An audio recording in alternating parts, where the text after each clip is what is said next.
So you want a Hyundai Tucson, but you gotta have it a little bit more rugged. That's what this XRT is for.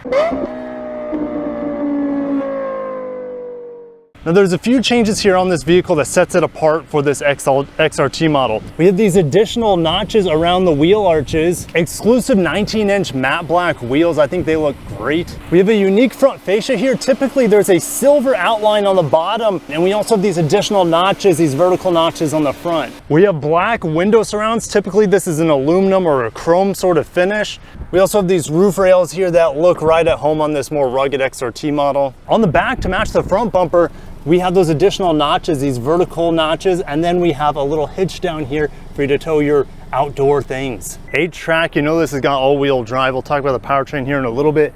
Tons of cargo capacity in here behind that second row. Lifting up, there's your full diameter spare tire there. You also have this 180-watt 12-volt here. You can fold down the seats with these levers as well. Underneath the hood, we have the 2.5-liter 4-cylinder SmartStream engine, 187 horsepower, 178 pound-feet of torque, made it to an 8-speed automatic transmission. Now this model comes in at around $34K after destination. That gets us black cloth seats with a unique design here in the middle. Closing the door, pretty solid thud there, and this is a very familiar experience if you've been in the Santa Cruz pickup truck. Also the Tucson, other Tucson models are very similar. This is the first time I've been in a model that has the smaller screen. This looks like an 8-inch screen. I had Android Auto on here earlier. It runs great wiredly. There is no wireless functionality with that, although we do have a wireless charger down here. A couple of USBs down there as well. I like having a volume dial, and I like having a tuning dial as well for the radio system. Now this is all touch capacitive for the most part with this AC system. I prefer to have actual buttons, but since it's so close and easy for me to get to, you can see how this bridge comes out away from the dash. This screen as well as these touch controls are just really easy to use and get to. I like the traditional shifter here. My elbow fits perfectly on the armrest and flows straight into the shifter. We have center differential lock. I mentioned all-wheel drive earlier. You can turn off the start-stop feature. Downhill sit control, as well as, what is this parking camera? Well, it just shows us the rear camera. There's not a 360 camera on this model. We also have heated seats up front, 3 different settings. Fold this up, and a little bit of cargo capacity in there for your belongings. We have a fully digital MID here with a few different options. I can change the driving mode, and that's going to change what the dials read out as. I've been just keeping it in normal mode here. There's not a lot of horsepower underneath the hood for me to want to test out a whole lot of different modes. We do have Hyundai's excellent lane keep system and radar cruise control in here as well. And the buttons and the switches on the steering wheel are very, very excellent. This kind of reminds me of the steering wheel we see in the Sonata, which I like because I can rest my hand down here at the bottom. No sunroof in this model, unfortunately. Now, I forgot to mention we have this running board here at the bottom, which kind of makes it awkward to step out and get to the ground. It's kind of a hindrance, if anything. That is unique as well on this XRT model. Get into the back seat. Cloth, of course, back here. We can fold these down like I mentioned.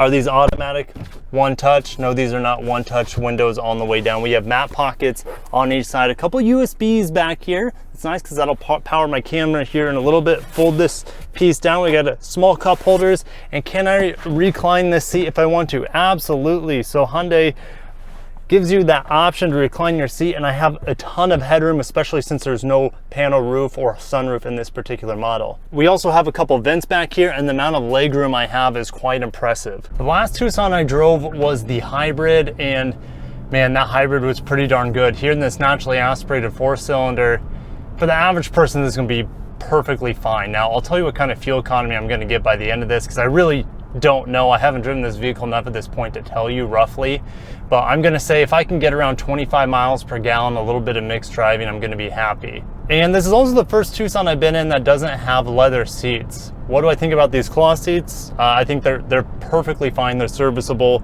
and if not comfortable. AC does work good in here, which is important down here in South Florida. It's what, 94 degrees? That's what it's telling me. And this has no problem cooling me down. And I have it on the lowest fan control here for auto, and it's set at like 78 degrees. And I feel like this vehicle does cool down very well. Now, what about the responsiveness of this 8-speed auto? Well, I'm just gonna, as it starts raining, I'm gonna hammer down 3, 2, 1, go.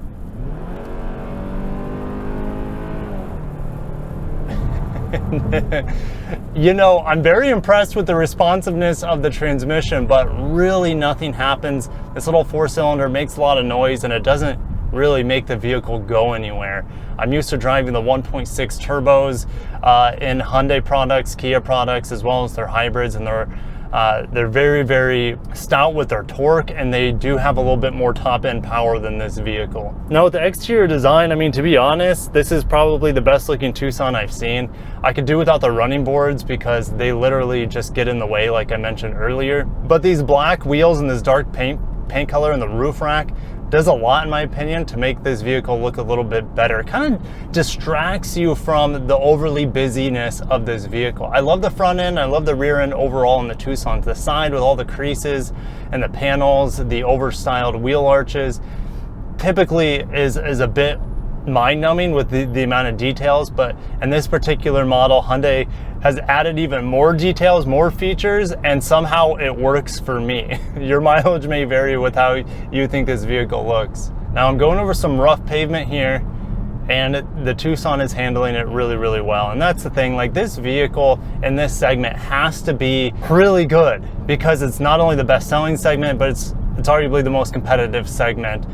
With the RAV4, the CR-V, even from within its own Korean camp, the Sportage, and even the Nissan Rogue in front of me. When I tested the Platinum trim of that last year, I was very, very impressed. And this vehicle hangs, to be honest, it hangs with the best of them. I just wish we had a little bit more power in this XRT model for $33K. When the phone is charging, and their wireless chargers are better than most manufacturers, mind you, you'll have a yellow dot that's easy down here to see that it's charging, but if you're looking at your screen, it'll tell you it's wirelessly charging at the top right. I would say this radio is perfect for just casual listeners, and also for podcasts. I think it would be just fine in podcasts. And how's it going to handle? Yeah, it handles this really well.